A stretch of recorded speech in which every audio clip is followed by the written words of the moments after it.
નમસ્કાર, હું છું માર્ગી. આપની સાથે હેડલાઇન્સમાં જોઈએ કેટલાક મહત્વના સમાચાર. આઈસીસીએ પાકિસ્તાન ક્રિકેટ ટીમ પર દંડ ફટકાર્યો છે. કેપટાઉનમાં દક્ષિણ આફ્રિકા અને પાકિસ્તાન વચ્ચે ટેસ્ટ શ્રેણીની બીજી અને છેલ્લી મેચ રમાઈ હતી. આ ટેસ્ટ દરમિયાન સ્લો ઓવર રેટના કારણે પાકિસ્તાનને દંડ ફટકારવામાં આવ્યો છે. ખેલાડીઓએ મેચ ફી દ્વારા આની ભરપાઈ કરવી પડશે. ટીમના ખેલાડીઓએ મેચ ફીના 25% દંડ તરીકે ચૂકવવા પડશે. પાકિસ્તાની ટીમે નિર્ધારિત સમયમાં 5 ઓવર ઓછી ફેંકી હતી. એક્ટર સલમાન ખાનના મુંબઈના બાંદ્રા ખાતે આવેલા ગેલેક્સી એપાર્ટમેન્ટનું રિનોવેશન શરૂ કરાયું છે. એપાર્ટમેન્ટની બારીઓ તથા ગેલેરીમાં સુરક્ષા વિષયક છીંડા પૂરવામાં આવી રહ્યા છે. સંખ્યાબંધ શ્રમિકો એપાર્ટમેન્ટ ખાતે કામ કરી રહ્યા હોય તેવા વિડીયોઝ પણ વાયરલ થઈ રહ્યા છે. સુરક્ષામાં વધારાથી ફેન્સ નિરાશ થયા છે. જેમને બાલ્કનીમાંથી સલમાનની ઝલક જોવા મળતી હતી તે હવે કદાચ નહીં મળી શકે.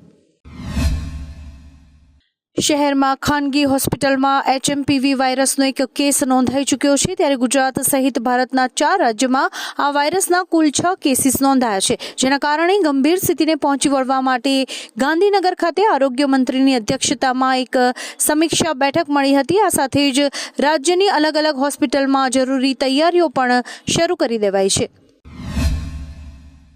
ડોનાલ્ડ ટ્રમ્પે સોમવારે ફરી એકવાર કેનેડાને અમેરિકાનું 51મું રાજ્ય બનાવવાની ઓફર કરી છે. ટ્રમ્પે કેનેડાના વડાપ્રધાન જસ્ટિન ટ્રુડોના રાજીનામા બાદ સોશિયલ મીડિયા દ્વારા આ ઓફર કરી હતી. ટ્રમ્પે કહ્યું કે અમેરિકા હવે કેનેડા સાથે વધારે વેપાર ખોટ સહન નહીં કરે અને વધુ સબસિડી પણ નહીં આપી શકે. કેનેડાએ પોતાના અસ્તિત્વ માટે તેની સખત જરૂર છે. ટ્રુડો આ જાણતા હતા એટલે જ તેમણે રાજીનામું આપ્યું છે. કેન્દ્રીય ગૃહમંત્રી અમિત શાહ મોટાભાગે ઉત્તરાયણ પર્વની ઉજવણી ઘર આંગણે અમદાવાદમાં જ કરે છે. ગૃહમંત્રી બન્યા બાદ પણ તેઓ મકર સંક્રાંતિની ઉજવણી કરવા ગુજરાત આવતા હોય છે. ત્યારે આ વર્ષે પણ તેઓ કાર્યકરો સાથે પતંગોત્સવની મજા માણશે. આ વખતે તેઓ 3 દિવસ ગુજરાતમાં અમદાવાદ અને ગાંધીનગરમાં મકર સંક્રાંતિની ઉજવણી કરી શકે છે. પોરબંદર નજીક જુરીના જંગલમાં ભીષણ આગ લાગી હોય તેવી એક ઘટના સામે આવી છે. આગની ઘટનાને લઈને ફાયર બ્રિગેડની ટીમ તાત્કાલિક ઘટના સ્થળે પહોંચી હતી.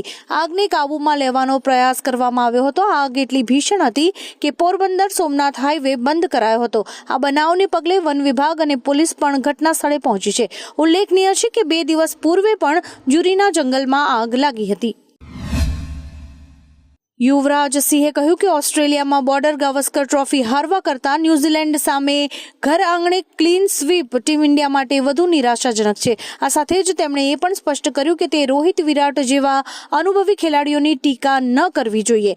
યુવરાજ સિંહ આટલેથી જ અટક્યા ન હતા અને કહ્યું કે ભૂતકાળમાં રોહિત શર્મા અને વિરાટ કોહલીએ ઘણું સારું કર્યું છે તે લોકો ભૂલી જાય છે. તે આ સમયના મહાન ક્રિકેટર્સમાંથી એક છે.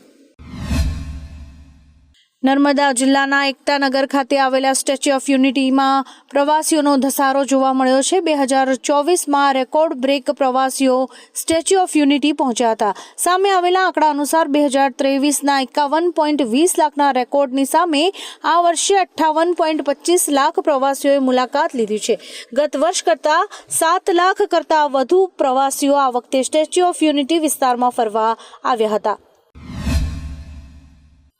97માં ઓસ્કાર એવોર્ડ્સ માટે Academy of Motion Pictures Arts and સાયન્સે 323 ફીચર ફિલ્મ્સની યાદી બહાર પાડી છે. જેમાં 5 ભારતીય ફિલ્મોનો પણ સમાવેશ થાય છે. આ ફિલ્મોમાં તમિલ અભિનેતા સૂર્યાની ફિલ્મ કંગુઆ, ધ બકરી લાઈફ, સંતોષ, સ્વાતંત્ર્ય વીર સાવરકર અને ઓલ વી ઇમેજિન એઝ લાઇટનો સમાવેશ થાય છે.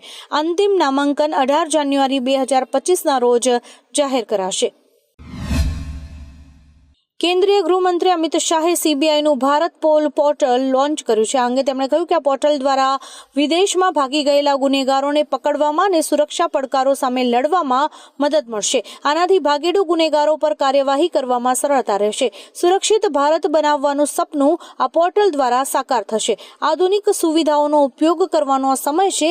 આ સાથે જ તમામ તપાસ એજન્સીઝ એક થઈ જશે. ભારતના ચૂંટણી પંચે દિલ્હી વિધાનસભા ચૂંટણીની તારીખોની જાહેરાત કરી દીધી છે. મુખ્ય ચૂંટણી કમિશનર રાજીવ કુમારે કહ્યું છે કે રાજ્યની 70 બેઠકો પર 5મી ફેબ્રુઆરીએ મતદાન થશે. 8 ફેબ્રુઆરીએ મતગણતરી થશે અને પરિણામ આવશે. દિલ્હીમાં 13,000થી વધુ પોલિંગ બૂથ હશે. તેમણે કહ્યું કે ઈવીએમ એક ફૂલ પ્રૂફ ડિવાઇસ છે. ઈવીએમમાં વાયરસ પ્રવેશી શકતો નથી. ચૂંટણીમાં પારદર્શિતા એ જ અમારી પ્રાથમિકતા છે. સુરતના 29 વર્ષીય નિલય કૈલાશભાઈ પટેલ આઈઆઈએમ બેંગ્લોરમાં પોસ્ટ ગ્રેજ્યુએટના બીજા વર્ષમાં અભ્યાસ કરતા હતા. તેમનું રહસ્યમય સંજોગોમાં મોત થયું છે. હોસ્ટેલના લોનમાં બેભાન મળ્યા બાદ તેમને હોસ્પિટલમાં મૃત જાહેર કરાયા હતા. પોલીસના કહેવા મુજબ તે બીજા માળથી પડ્યા હોવાનું જણાઈ રહ્યું છે.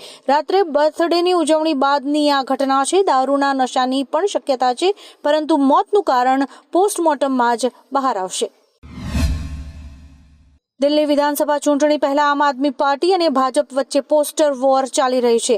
ભાજપે કેજરીવાલને પહેલા ચુનાવી હિન્દુ ગણાવતું એક પોસ્ટર બનાવ્યું હતું. હવે આપે અમિત શાહને ચુનાવી મુસલમાન ગણાવતું પોસ્ટર બનાવ્યું છે, જેમાં અમિત શાહ ટોપી પહેરેલા જોવા મળે છે.